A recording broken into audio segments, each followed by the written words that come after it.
The January transfer window has been open a week now, and the leaders in the Championship have made the first significant manoeuvrings. Welcome. It's Thursday.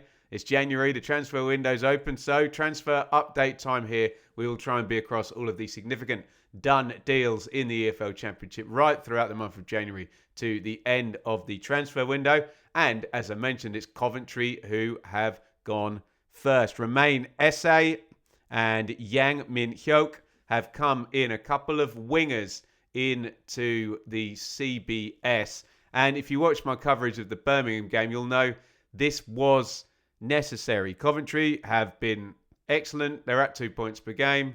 They are leading the Championship, but they do need a little bit of help up at the top. And they were running red hot, white hot, weren't they, in September, October, even into November time, weren't they? Brandon Thomas Asante was smashing the goals in. He got injured. Haji Wright has had a bit of a lean spell.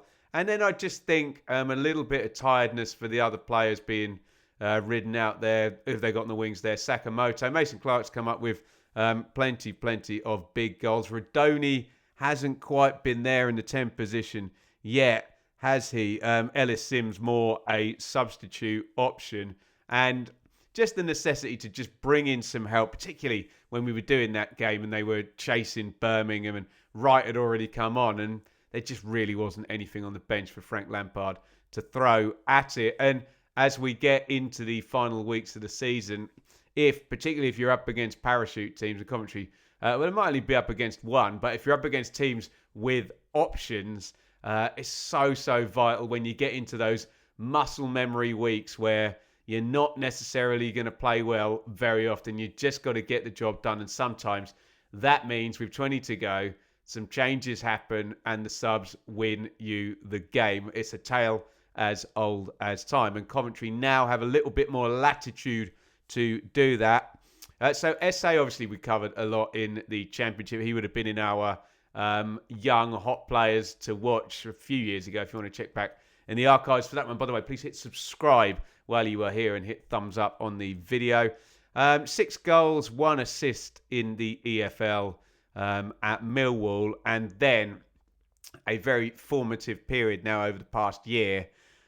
Some make the argument that Premier League training might actually be a better grounding for players than Championship first team football. So SA will have learned a lot training up there with Palace. He's been in their European teams. He's played, I think he's got a goal actually in the Premier League as well, but not quite ready to be a starter up there for Palace. And he makes, well, that was a short journey from Millwall to Palace, wasn't it? But he makes the trek up to Coventry.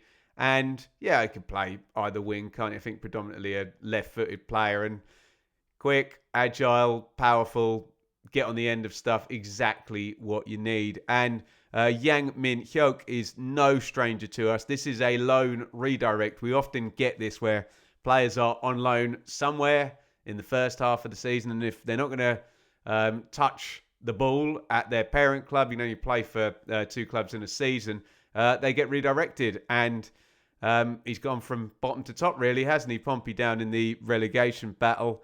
And Hyuk is coming in at Coventry as well. He was at QPR last season. Another winger, 5 goals, 2 assists in the EFL with QPR and Pompey. And you'll remember, actually, if you saw much of the social media footage of a very popular goal over the New Year period was the one that he scored, Yang, for Pompey against Charlton in minute 99 or whatever.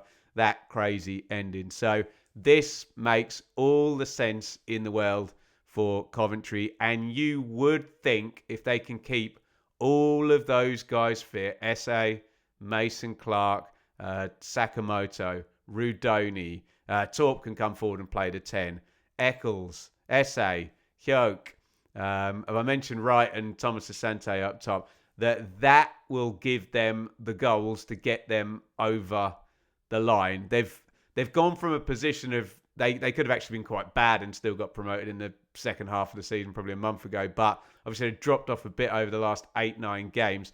So they've still got to knock out the points at a fairly decent level, but you're at 2 points per game with 20 remaining and a nice little cushion there. So will this be the special sauce needed for Coventry? And will they do any more? Let me know your thoughts in the comments. Middlesbrough, we've already seen Adilson Malanda, and that was that transfer deal that was done in the summer for the centre-back who was playing in MLS, but was then going to finish the MLS season and come and join Borough. And apparently, he was very, very good in his opening game. I don't know whether that's just new car smell or whatever, or a fresh face and a bit of excitement, or the fact that Borough hadn't won for 4 games and won 4-0. But straight in there, clean sheet, perfect start for Malanda. And that cannot be ignored, that player arriving at this point in the season. They're also linked with Charlie Hughes, who's kind of the next cab off the rank in the... Well, they had one hull, didn't they, in Jacob Greaves? But if you can get a centre-back...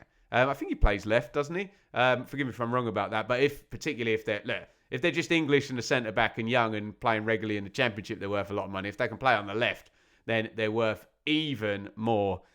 So there'll be links there, probably with maybe with a couple of the parachute teams, but Borough link there with Charlie Hughes. And be still my beating heart, Jeremy Sarmiento, who was or has become a cult hero due to one particular moment, but his contributions in the Ipswich promotion on loan a couple of seasons ago now. So I'd expect Borough are going to do something, and if we're hearing rumours about big digit bids for the likes of Charlie Hughes, then Steve Gibson, as he tends to, looks like he's going to be backing Kim Kjellberg. Ipswich, nothing really happening yet, but we would imagine something would.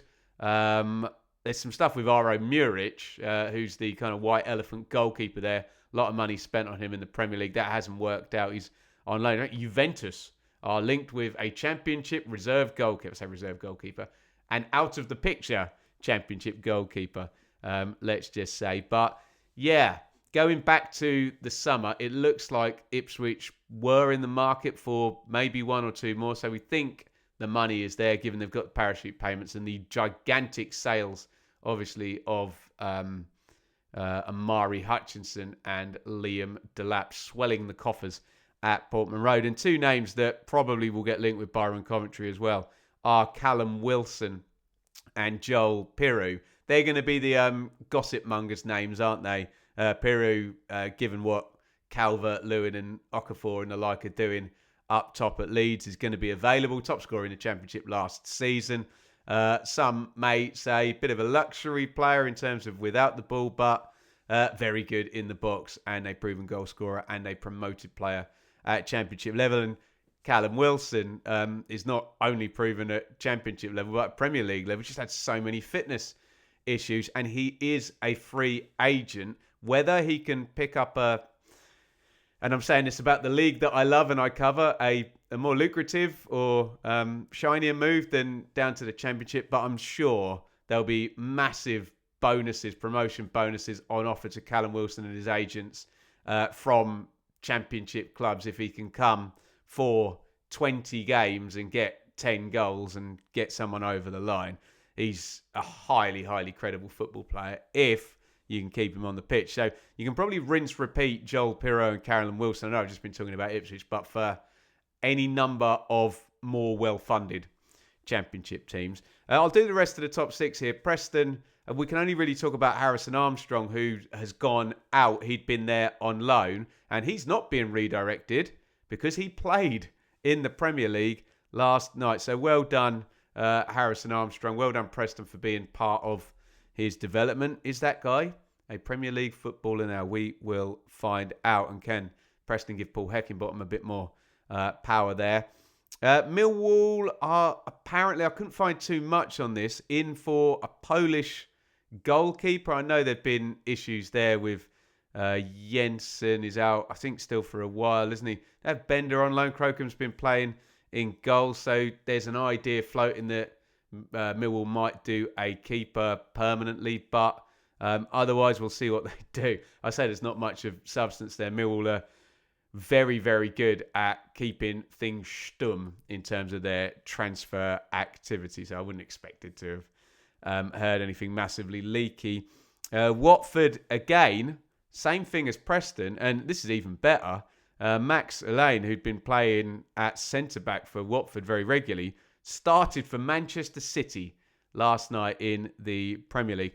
Of course, with the two-club rule, these players could go for January and come back, but then they can only come back to Watford in Elaine's instance or Preston. But yeah, Premier League clubs, if they want to have a player around, they'll have the player around. They can afford to do it. And whether that player is a big part at Watford is kind of irrelevant there. And we'll see what impact that makes there. The Hornets very well stocked in terms of flair players, attacking players, but will that make a difference there at the back? That's what's kind of been happening in the top six. Moving a little bit further down, let me know your thoughts in the comments, particularly about those two into Coventry. Hull have done James De Bio, but free agent, spare centre-back there. I don't know if you want to put 2 and 2 together and make 15 and say, is that extra depth? In the instance, Charlie Hughes does leave the club. I don't know. Lies, damn lies, and conspiracy theories in transfer. It's January. Come on, we've got to do it, haven't we? Hull, I believe, Hull fans smartened me up in the comments that it was shortened from 3 windows to 2 windows, the fee restriction clause. They can do loans and free transfers. I think they might be limited on salary as well. But Hull still kind of embargoed, but not embargoed. But they will probably just Mr. Rid of Charlie. They're definitely going to do some stuff, aren't they? Bristol City. This is annoying. Let's break the fourth wall here. I'm recording this at 10:20 on Thursday morning. And Gerhard Struber said they are very close to bringing in an attacking player there at Bristol City. Might it be Leo Castledine, who's at Chelsea? He's on loan at Huddersfield. Contract up at the end of the season. So 10 EFL goals in League One. He plays in the sort of number 10 spot there at Huddersfield. I'm just throwing that out as a name that may well be coming into the Championship. Will he arrive at Bristol City today? I don't know. Again, all speculation there. But Chelsea, if they can get, I don't know, however much money coming in from a Championship club, especially if they can get promotion bonus on the back end into the deal, it's better than him staying at Huddersfield and leaving for nothing at the end of the season. And we already know about one of the names coming in at Bristol City because it's Sammy Morsey, who, talking about ex-Ipswich players, the captain, driving force behind the double promotion. Look, they've got Jason Knight, Randell Bird, Williams all in the picture there in central midfield. But if you want to have a guy around as a strong leadership influence and, the whole Michael Jordan documentary thing about driving standards around the place, then Morsey's your guy, isn't he? And he's already come in. I want to mention as well, for Bristol City, Antoine Semenyo is about to go to Manchester City. I don't know if they get anything from the deal. I hope they do. And I just want to say well done to Bristol City, not just for Semenyo, because they have sold some superb players up the ladder. And a big, big part of that deal is the work Bristol City did with Semenyo in the Championship. And yes, we do cover the second tier. Ultimately, the best players will leave us. And that's the deal. And we should celebrate when they get gigantic moves to clubs like Manchester City. Leicester apparently were close to Michail Antonio, who I suspect if he was fit and you could do a deal till the end of the season, a lot of Championship clubs would be interested in taking. He's got that physicality and just a wealth of experience. Obviously, he was in a car crash, wasn't he? Unfortunately, it's a muscle injury that's done for him with this deal, apparently. But if he can get through a medical somewhere, someone's going to be very, very interested if they can do the kind of deal that puts a little bit of the risk back on Antonio and, pays him nicely if he can appear and, even better still, score in the Championship. Into the middle order, Derby have done a couple of bits. Oscar Fraulo is a Danish under-21 midfielder. I think they've paid a fee for him, maybe $250,000 or more. Derby fans, smart me up if you know differently. He's been on the bench at Mönchengladbach in the Bundesliga this season. I think, am I right in saying they've been putting the right back in central midfield, haven't they, at various points? So they do need a little bit more depth in their Derby. And they've gone a few times to sort of Scandinavian players, haven't they? The captain is it Langas who's the captain? I can't remember. They've got a couple of Scandinavian lads in there, haven't they? Big striker as well. Forgive me. A lot of football players' names floating around my brain early on this Thursday morning. But yeah, that'll be one we'll watch. It's a young player. We'll see how they develop. And it's good to play under managers like John Eustace, isn't it? For, at least portions of your career to have a good system, strategy, pragmatist sort of manager. That really helps a player's sort of discipline. And, if they've already got the technical chops, then it could be the thing that they may indeed be missing. I don't know that to be true for Frallo, but we'll see how he goes there. Dion Sanderson as well. He was on loan all season anyway from Birmingham across to Derby. Been with Eustace before, hadn't he, a couple of times. In fact, that has now been converted to a permanent, and he's played 24 to 26 rounds already for the Rams. Over at Birmingham, again, like Sammy Morsey, we've already seen Kai Wagner, and he got an assist straight away. Been hearing these crazy numbers of assists the German left back had been getting, I think out in MLS. And he was straight into the team and having an influence immediately, and obviously a win on debut as well. Whether Birmingham do anything else in the win, I'm not sure they're going to do much. Maybe they might do a loan or something straightforward, but I don't see the fireworks that we saw in summer in the January transfer window here for Blues. Let me know if you think differently in the comments. Southampton, I just wanted to mention Damien Downs, and it's been a bit of a disastrous season for Southampton. A lot has gone wrong, and he's been loaned out to Hamburg, and this was a £6 million summer signing down. So I think that kind of exemplifies a little bit. We thought maybe he would lead the line, indeed, under Will Still. Where did he come in from? He came in from Germany, Kong. So he's kind of gone back to where he knows there, Downs. But doesn't that sum it up? I mean, I'm sure many of the clubs we'd list in the Championship would love to spend £6 million on a striker and, build their hopes and dreams around them. And this is the disparity we have, obviously, with the relegated clubs with the parachute payments, that you can do that and you can cut the loss as well if you've sold Fernandes to West Ham as well for a small fortune in the summer. So, yeah, 275 minutes played, £6 million down, 0 goals. They're being linked with an Israeli goalkeeper, although Bazunu, some good performances recently. What was that one? It was against Millwall, wasn't it, where he made the mad save at the end of the game. So we'll see what Saints do there.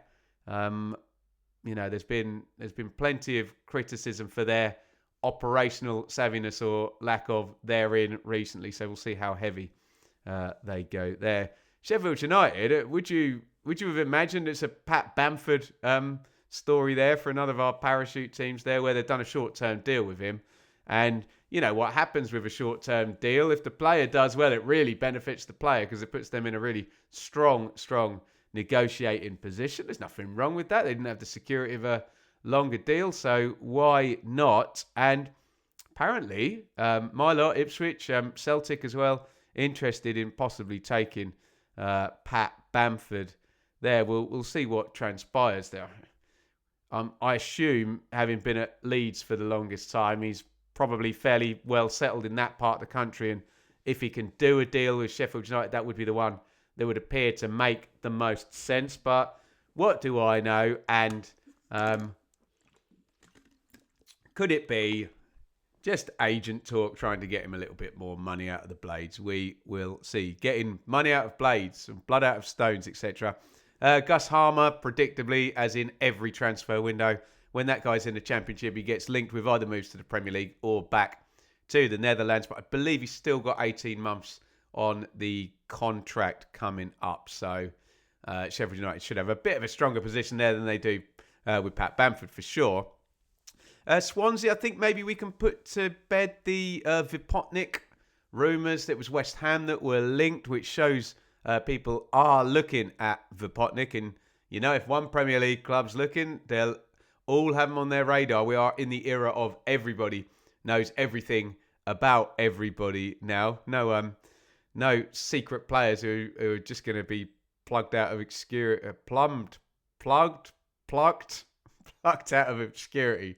Jesus, don't clip that bit out. West Ham have done 2 forwards since those links just before the window opened there with Vipotnik. So I think Swans fans can probably breathe a little easier there. Into the bottom 6, Erin Cashin.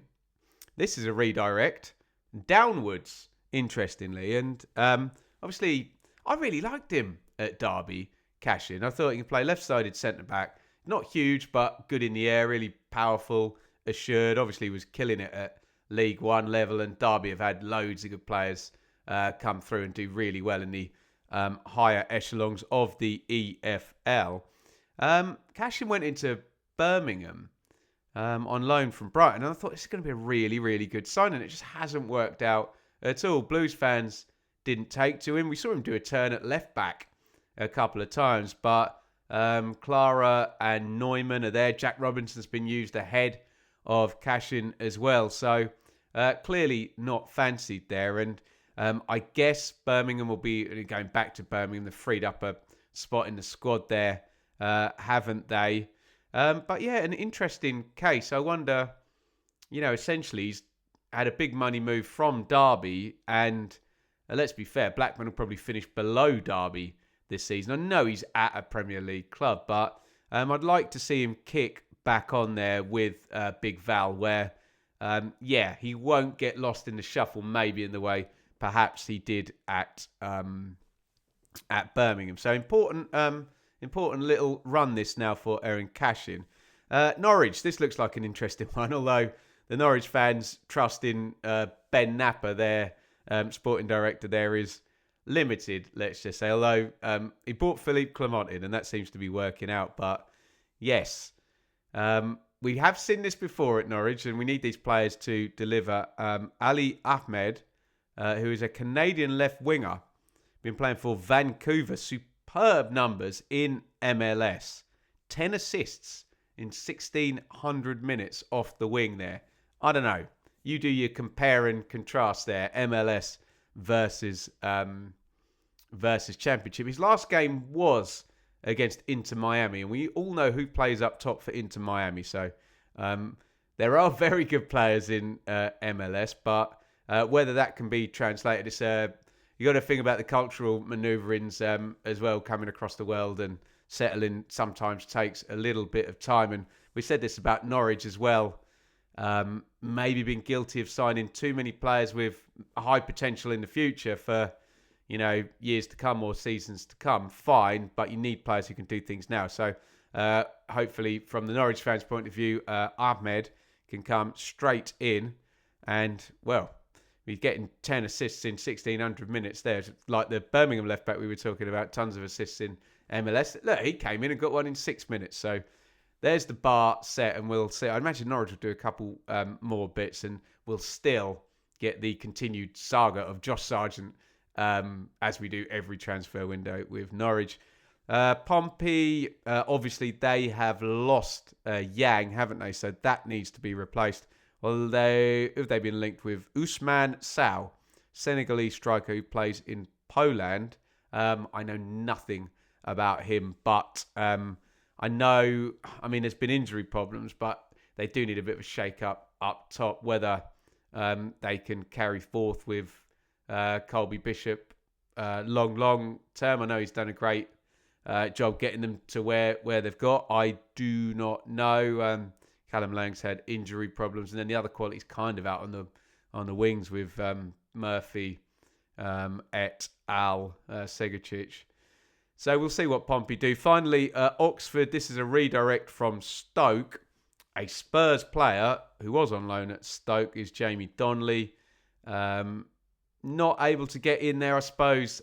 Bay is the 10 there Stoke, and no chance to even go wide with Thomas and Manhoef there. He was class for Leyton Orient last season, by the way. 18 goal contributions, yes, admittedly, in a very attacking side under Richie Wellens. But Oxford, I mean, they need a manager first, but they need goals, don't they, over at Oxford? And I don't know, 2 Spurs players in there now, Lancashire and Donnelly. Can they get the 2 dovetailing? I assume they know each other well and have worked together before in age representative teams there for Spurs. That's an assumption. I may be wrong about that, but yeah, that doesn't strike me as the worst manoeuvre that Oxford could have done.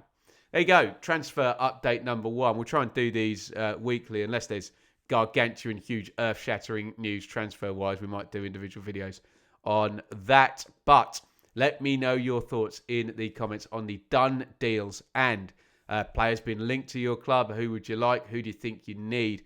Get the chat going in the comments, and we'll try and keep across, as I say, each and every significant done deal as the as the transfer window continues and ends. Is it the start of February? I think it might be like February the 2nd or something like that. Correct me if I'm wrong about that. And what are we up to the rest of the weekend? I think we might be going back to some predictions later in the weekend. We'll see if any other news transpires. But in the meantime, please do hit that subscribe button. Thumbs up, comment on all your transfer stuff.